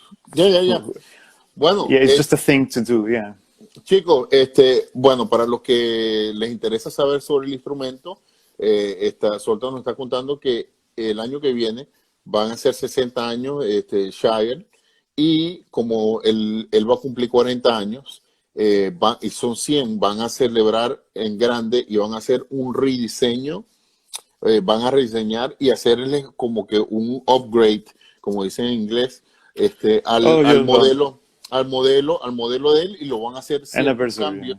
Y va a ser un modelo aniversario, porque en total de los 40 años de él y los 60 años de Jagger son 100. Entonces van a ser como una versión centenaria del instrumento. Así que bueno, estén pendientes porque hay muchos Ángel Olivero, esa pregunta está en la primera sesión que ya está en Facebook. Para los que tienen preguntas, las que no estoy contestando ahorita, o las que no las conteste, es porque ya la hicimos y ya hablamos de eso en la primera sesión. Así que bueno, disculpen si no sientan que lo estoy ignorando, sino que simplemente es que quiero cubrir la mayor cantidad de puntos y tópicos posible con el maestro. They are saying if you are going to play a little bit for us, or if you like to. Some people want to hear you play, but I don't know. What do you think? I don't know. I don't know if I can play. I don't know. My daughter might be sleeping now, but. Él dice, chicos, para los que están preguntando, it's okay, it's fine. Sultan. I don't know if I can. Sultan, it's okay. Chicos, la hora de donde está el maestro en Viena es un poco tarde, y él dice que él ahorita no puede tocar porque está en su apartamento y su hija ya está dormida. Para los que quieren escuchar al maestro, hay muchísimas grabaciones en YouTube y hay muchísimas grabaciones en iTunes y todo lo demás. Así.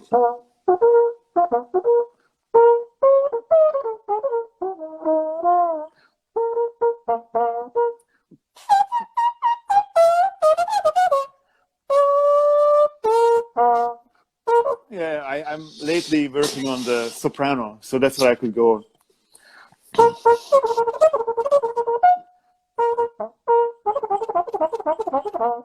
Yeah, so that's what I'm working at the moment, but it's not very tasty sounds yet. Yeah, and yeah. So I have this kind of mouthpiece made from Adam Rappa, the Lotus trumpets. Yeah. And I'm all still testing it. So I'm just fooling around. I don't even know what I'm doing. Yeah. So el maestro dice, I'm working on it. Yeah. El maestro dice que ha estado estudiando el trombón soprano y que le hicieron una boquilla que todavía están como que tocando.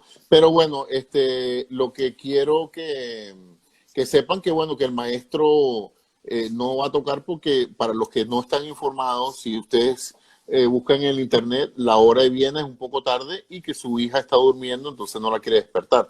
Y esa es la cuestión que tenemos que entender a veces. Pero si quieren encontrar videos del maestro, hay muchísimos videos en YouTube y hay muchos videos en todos lados. Yeah. So, Sultan. Well, I try to play the highest note of the day. I don't know. It's always different. Okay, go ahead. Because it's anyway not loud. So. Okay.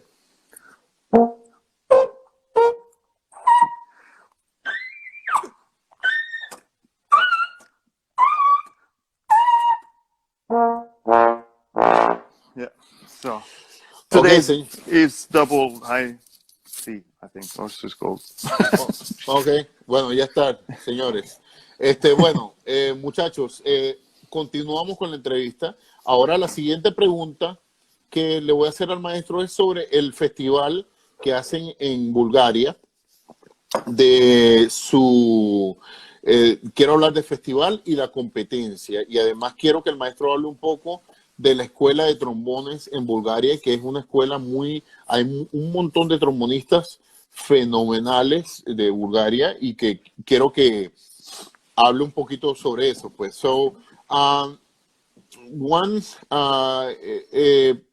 Sultan, can you talk to us a little bit about the trombone boot camp? Yeah. And the competition? I think there are some people asking for the competition and the trombone boot camp. So, the thing is, Hungarian trombone boot camp now turned into Hungarian trombone camp. The boot camp is on the naughty list of the Facebook notice words finder. It doesn't matter. It's just boot camp. It's with military, and I don't know. So boot camp is off the list. So it's trombone camp. So it's now trombone camp. Hungarian trombone camp is idea of Matyas Vér. Matyas Vér. He's a phenomenal bass drum player, and actually we are childhood friends. We started together. We started together, the same professor playing the trombone. So we know as little kids. Little kids like kids, and so he came up with the idea of why not do like a little mini festival, invite a few guys, have a few students, and play all day. Have that's what the idea for the boot camp, that it's a busy all day kind of playing for let's say 3 days. Yeah, of this. And it became we were thinking about the idea, and turned out Shagirl. I'm wearing that Shagirl t-shirt.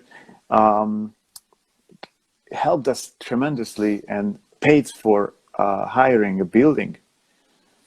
Paid for getting this. Like his first help was 4,000 euros, so we could have this very modern building, big concert hall, studio, jazz club. We have everything together, and then realized that we actually could invite maybe another 3 artists or 4 artists, and have people in and play all together and just hang out for 4 days. I think we ended up having 4 days. Ok, chicos, él está hablando de cómo los inicios del festival de allá que sucede en Bulgaria. Él dice que la idea comenzó de Matías Bier, que es un gran trombonista bajo que todos lo conocemos, está muy activo y excelente trombonista, y dice que ellos se conocen desde niños y que empezaron a tocar juntos básicamente. Entonces él dice que la idea sigue de que por qué no hacemos un festival, nos reunimos, hacemos algo, invitamos a gente y tocamos trombón todo el día y claro que compartir, ¿no? Porque son amigos de hace mucho tiempo.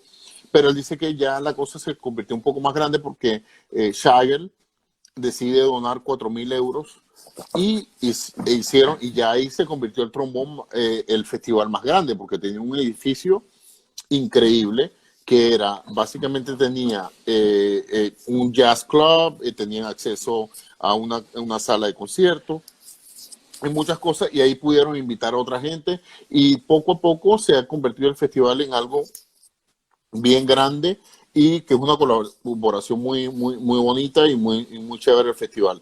Now, Zoltan, can you talk to us a little bit about the competition? Chicos, le voy a preguntar ahora sobre la competencia, especialmente la edición de este año, porque estamos en una situación, como estamos en esta situación virtual y en esta situación de la cuarentena y de que no se puede viajar, entonces le estoy haciendo una pregunta sobre la competencia y lo que está sucediendo y cómo se va a hacer este año. So, can you talk to us a little bit about the competition and the process that you guys are doing this year, especially because we're in quarantine, and the whole virus process and the whole thing, how is it operating? And yeah, if you can talk to us a little bit about that. Sure. So the idea of the competition, so the boss of the competition is me, because of the festival we're doing with Mati. Mati is the boss. And then I realized that most likely will be nothing from the festival this year because of the quarantine situation. And I thought, and we did kind of a competition once as part of the festival. And there, the first round was a video to send in. And we were choosing the finalists based on their videos, the festival, and played live final rounds where we chose the first 3 prizes. And so this year I thought, okay, we can't do the festival, but we could do a form of competition was completely based on sending in videos.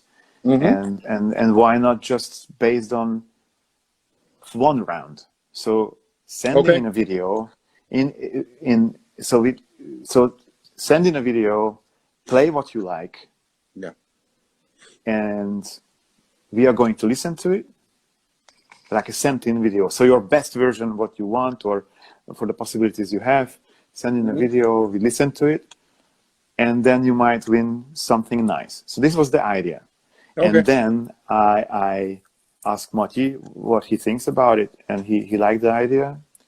And it would be great to keep in mind that there is a festival. Actually, it's not happening, but we're doing now just the competition. Yeah, just to keep it on the map. Just keep it on the map. Yeah. So that's great. And I said, I asked around who would want to listen to it? So have a panel. So we can actually advertise, oh, this guy is on the panel. It's nice to play because adds more pressure. Give it a little bit more shine for the whole thing. And then I sent it out, and then was the horn hangout with Sarah Willis, and there were all the other trombone players, friends, and new friends, and a few ladies and guys, and all answers came back yes. So I was so surprised how everybody's happy to help. Yeah. And we ended up we are having 25 people on the panel.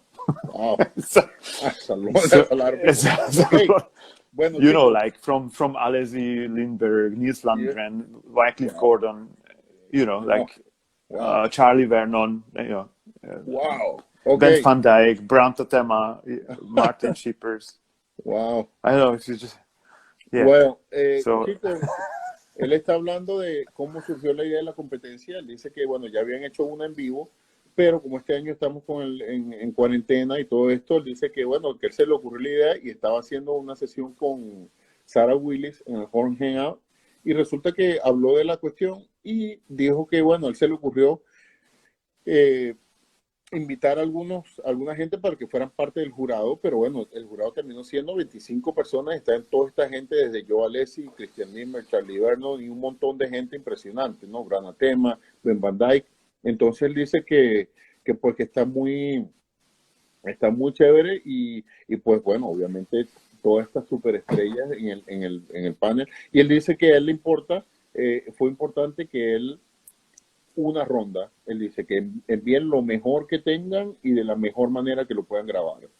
Zoltan, I don't want to take too much more of your time. I have a couple more questions for you. That's all right. So the one question that I have is the trombone school in Bulgaria. You guys are there in Hungary. Hungary, yeah. Yeah, in Hungary. Bulgaria.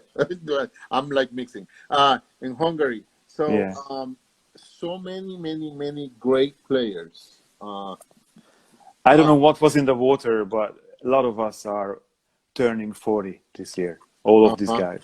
Yeah. Or they are almost 40, or just were 40 a year ago, or in a year they will be 40. There was this time, so everybody was starting playing the trombone earlier or later. But let's say I was 12, but somebody was 10, somebody was, I don't know, and they started playing. And so it would be the beginning of 90s. So 1990s. And I think the school, we grew up that you have to be the best to have a chance of doing anything on the instruments. And by luck, we were just talking about it with Machi, we had in the school, we had like 4, 5, 6 trombone player. Everybody is really good. But as a kid there, I thought it is what it is. So that's the level. So I have to be better than them. Right. But we didn't know that a few years later they were not that good players anymore, or I don't know. But in my mind, everybody was like going for, okay, who plays first in the band, who plays this chamber music, who plays which, and we always very competitive, and this kind of, you know, that Hungary was oppressed because of communism and socialism. So the mentality is like in sports that, okay, this is my moment to show that as a Hungarian, I'm as good as anybody else. And because of my parents, were talking to me like that, my grandparents. So the mentality, I think, stayed that it's we are small but strong kind of mentality. I think many countries could relate to that, being oppressed. And okay, this is the way. There's a box game, there's a soccer game. That's the thing. And you'll go like, okay, you know, like we are as good as you. So competitiveness was always very, very big. But in also the country. It seems like it's very very healthy competition. You guys are friends. all of you. So, Yeah, I yeah, mean, so it's good. It's like I don't motivation. like Maki really, but yeah. So But chicos, let me translate this part for the. Él dice que hubo algo sucedió, dice que la mayoría de estos trombonistas, grandes trombonistas de Bulgaria que están ahorita pues triunfando básicamente, tienen la misma edad, tienen 38, 40, y que él dice que cuando estuvieron en la escuela había mucha motivación porque entre todos pues se ayudaban y se motivaban unos a los otros.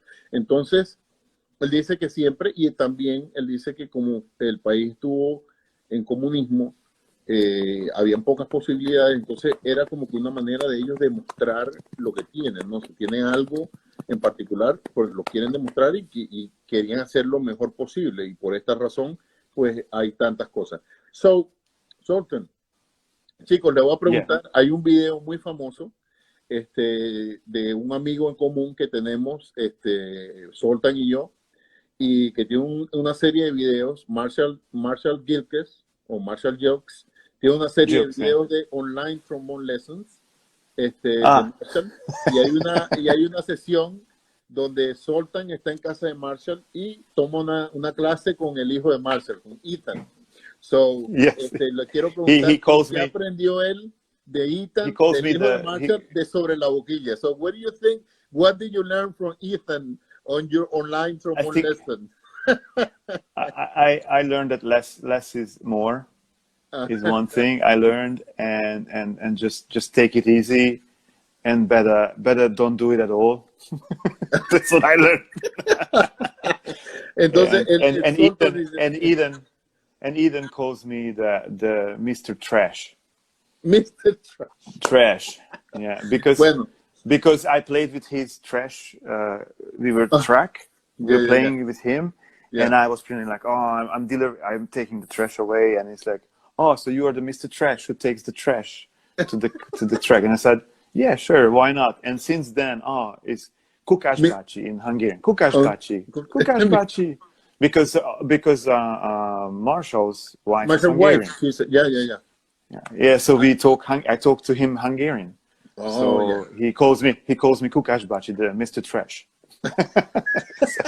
Ok, funny. chicos, sobre esa clase, él dice que es muy importante la clase con el hijo de Marshall, y si no han visto el video, es un video comiquísimo, donde Sultan agarra la boquilla y está Marshall y el hijo de Marshall ahí al lado con la boquilla, y empieza a decir, no, no, no. Entonces él dice que él aprendió mucho del hijo de Marshall, que hacer a veces mientras menos esfuerzo hagamos para tocar, es mejor. Y que también el niño de Marshall, que se llama Ethan, lo llama él basura, el señor basura, porque él estaba jugando con él con el carrito, y en búlgaro le empezó a hablar y lo llama como el señor de la basura. Entonces lo llama señor basura desde entonces. Así que bueno, on that note, so listen, thank you so much, Sultan, for your time. It's been so nice. Thank you to for talk having to me. you. And I know that we've spoken a couple times with Marshall on the phone when Marshall has been in Budapest. And but someday we have to meet up and have some beers. So hopefully soon. Yes, And, please. So that would be great. Yeah. Chicos, le estoy agradeciendo al maestro por la entrevista, por tomarse el tiempo de conversar con nosotros y contarnos su historia tan bonita y compartir detalles de su carrera y de su vida que pues personalmente no conocía, ¿no? Entonces ha sido un placer de verdad tenerlo acá. Sultan, thank you so very much for your time and for sharing with us part of your life that I didn't know, or that a lot of people didn't know, you know? So it's very cool. A lot of people were asking about warm-ups and stuff, and I think that all that stuff is online. We don't need to talk about that. We can, we can talk about it some more time, but I think it's important to know a different side of you that it's cool about the design and how you think about and feel about music and personal stuff, which is, I think that's one of the greatest things about this definitely situation. We get to we get to connect, even though this through a screen, we have a bunch of people in South America watching us live and talking to you. So I just want to say thank you so much. Oh, by the way, one more question. I hear you like to cook. I hear you like to cook. You're a great cook. The chico, el maestro es un gran cocinero. So what's your specialty? Like Titus, one more question and then I'll let you go. Okay, so of course, as a Hungarian, I have my signature goulash is the stew, making the beef stew. You know, goulash is my thing. I do it in my own way, and I you know, research how to grill, pre-grill stuff, and how to add everything to turn it into a perfect, yummy comfort dish. And my girls love it too. So that's that's one I go to, like UK. Él dice que una de sus especialidades es el goulash, que es un plato tradicional de Bulgaria, y que él tiene lots of paprika. Sí, mucha paprika y todo esto, pero que es que es un plato muy tradicional y que a sus hijas le gusta mucho, entonces él siempre lo prepara, que ese es como uno de sus platos, pero sí, el maestro también disfruta la cocina. No, we have to say that I've been posting a lot of my cooking too during this quarantine, and a lot of people are like, oh, there's a lot of trombone players, they can cook, you know? So, yeah, so anyway. Oh, that's good. That's good to know. We should talk about it. There's a cookbook will come out for the trombone players. I know, and it will be all constructed. Me also, I forgot, but it's going to be a big book, and many. I recommend it also to many guys. And yeah, chicos, bueno, para que sepan, hay un libro que va a salir con recetas de trombonistas. Somos 62, 62, right? Yeah, it will be a lot of recipes. I think it's sliding in the kitchen or something it's called now. I don't know. Exacto. Mira, chicos, hay un libro que va a salir ahora que está creando un señor que está en Cincinnati que se llama Sliding in the Kitchen, como que deslizándonos en la cocina, que va a ser, hay muchas recetas de muchos maestros trombonistas, incluyendo a ZOLTAN, incluyéndome, estoy yo ahí también. Va a haber muchísimas recetas de cocina. Jim Markey está ahí, ¿no? Jim Markey, there's a lot of people, like 60. There's a lot of people. And actually, and the cause is that the money comes in from selling the book will go to commission new music for trombone. So it goes to our literature, trombone literature. Muchachos, entonces la idea de este trabajo del libro de cocina, de recetas de cocina hechas por trombonistas. Somos como 62 trombonistas que estamos allí. ZOLTAN está allí, estoy yo y un montón de gente. Hay 62 personas. La idea de este libro es que los fondos que se recauden de la venta del libro, de las recetas, va a ser destinado a nuevas piezas, a encargar nuevas composiciones para trombón, tanto para trombón tenor como para trombón bajo. Entonces, ese libro va a estar buenísimo.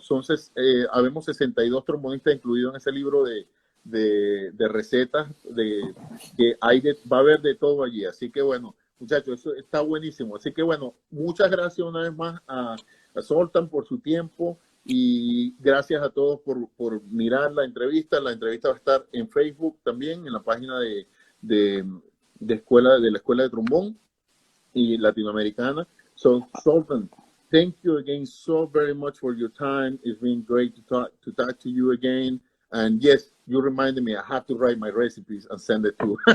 Yes, please do that. Yeah, and please, everybody, check out this. I'm sending the onlinetrombonecompetition.com.